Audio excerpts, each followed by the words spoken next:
How we doing on this Tuesday afternoon, one day before hump day, 2 days before the end of the month? Everybody knows, like, I'd be glad when fall gets here, it's so pretty, it's so nice, and blah blah blah blah blah. And I'm just like, whatever. So, last night on Facebook, I made a post. And I said, since y'all are dying to get fall here and everything else, I'm going to raise you 20 and call. And I posted a big ass thing on there, big old thing from YouTube. 2.5 hours of nothing but Christmas music. And some people laughed on it. Some people were kind of got a little angry emoji thing. And I was like, well, you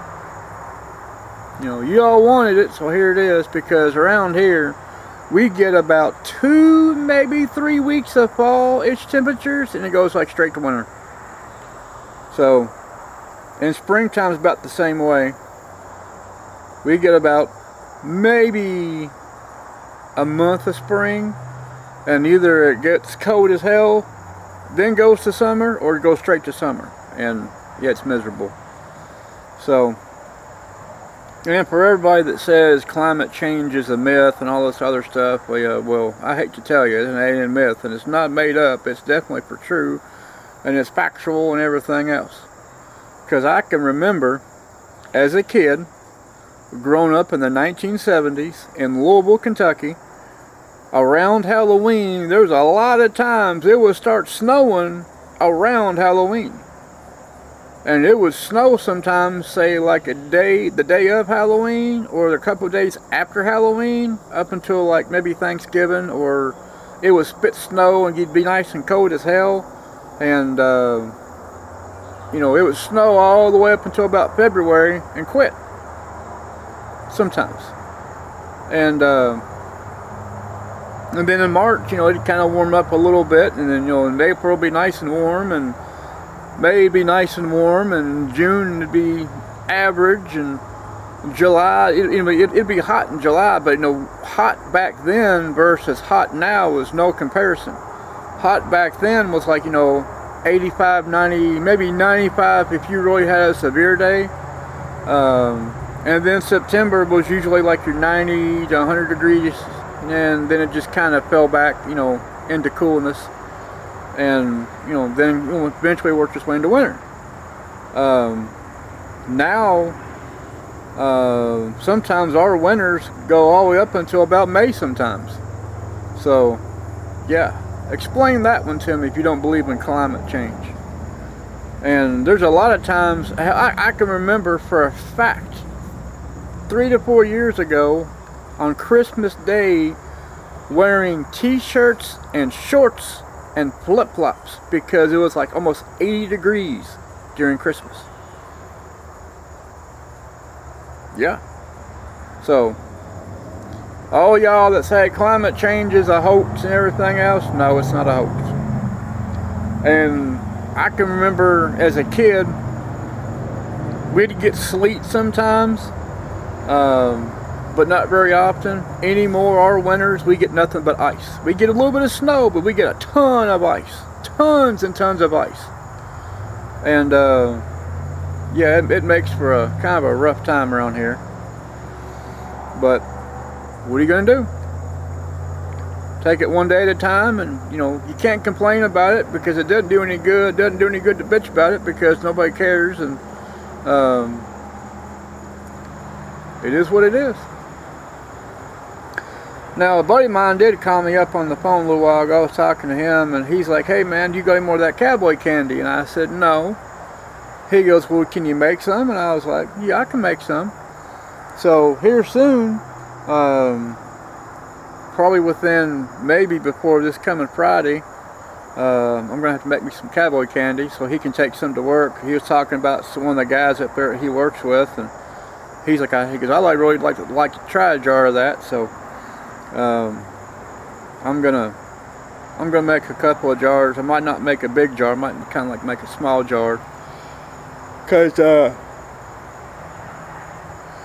my big jars I'd like to take those to market and sell them, so that way I know that I'm gonna have some money. But I don't know what's around me. It smells like shit. Literally, it smells like rotten ass, like big old clumps of like between dog and cat shit. And it just kind of, it doesn't smell all the time. It's like every once in a while the wind will blow a certain way, and you just kind of like, man, it smells like rotten ass. And that's what it smells like. And it's horrible. Here it goes again. I can smell it again. It's horrible. It's almost like when farmers go out in the fields with the manure spreaders and they spray it, they chunk it and then they spray it with the water chemical mix. Man, it's horrible smelling. I have no idea where the hell it's coming from, but it's bad. But I picked all the tomatoes off my tomato plants a few minutes ago, and I'm gonna take those in the house and slice them and dehydrate them and turn them into a few more ounces of tomato powder, because I grew a bunch of tomatoes this year because there's a lot of people I knew. They're like, man, I don't have any place to grow a garden. Can you grow some stuff for me and I'll come get it when it's ready? I'm like, sure, I don't mind. And I grew a bunch of stuff and told them, said, hey man, stuff's ready, you come and get it. Well, we went to the store the other day and we bought a bunch of stuff and we don't need nothing now.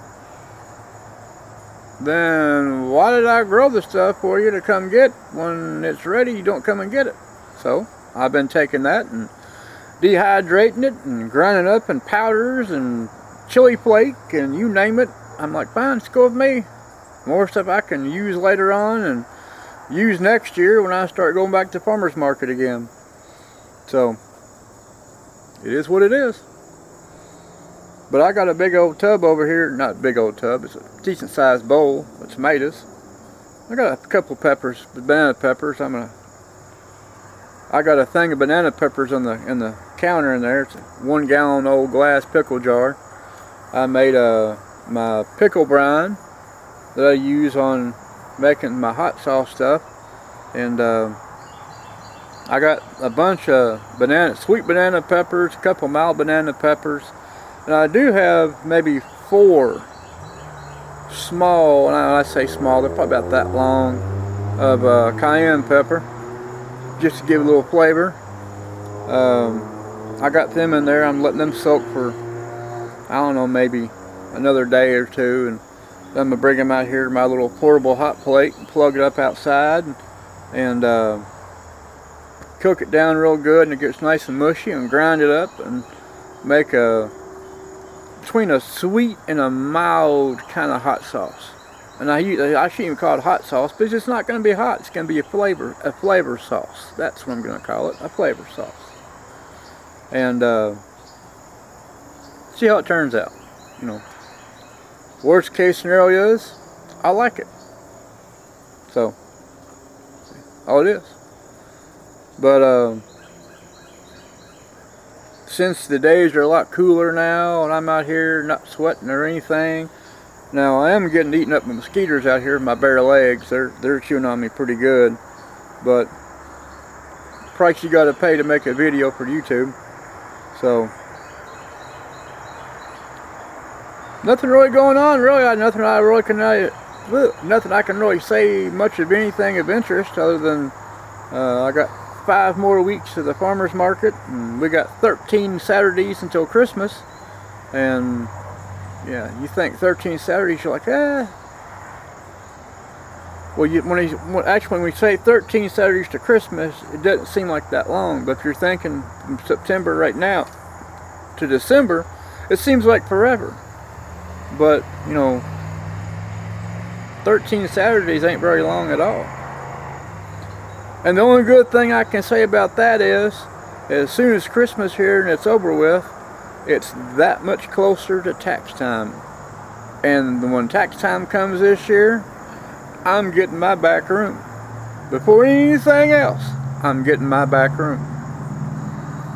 And whatever's done after that, I don't care. Because when that back room's built, a lot of the stuff in the green room, which I house a lot of my jars and my cooking supplies and my pans and pots and cooking vessels and everything else. I'm gonna put on the back room, on the shelving in there. We will probably get another upright freezer, so we can store more food in the house, and then probably work on fixing up this porch out here again, doing a little bit more to it, nothing major, because pretty much everything out here right now is how we need it. I am gonna do some difference on this paneling out here that I have. Like I just got like this big old long decking board up between posts to keep you from like falling off the side. I am going to get some of that green wire coated kind of like fencing, and I'm going to go on the outside of this and go along this way and put a board down this way to brace it some more, and just kind of like put a little cage around, going around this piece, and maybe over there on the back side where the swing is. And we're going to do, and probably put an armorel in, because my stepdad's, he's up in his 70s, and he comes up the steps and goes, I don't got nothing to hold on to, I'm afraid I'm going to fall. So I'm going to put one of those in probably here sooner than next year. But yeah, I mean, I still got projects around here to do. One of the guys I know, he's a tree cutter. He came in about a week ago and dumped a great big load of wood for me. Bunch of stuff that needs to be sawed up and cut up.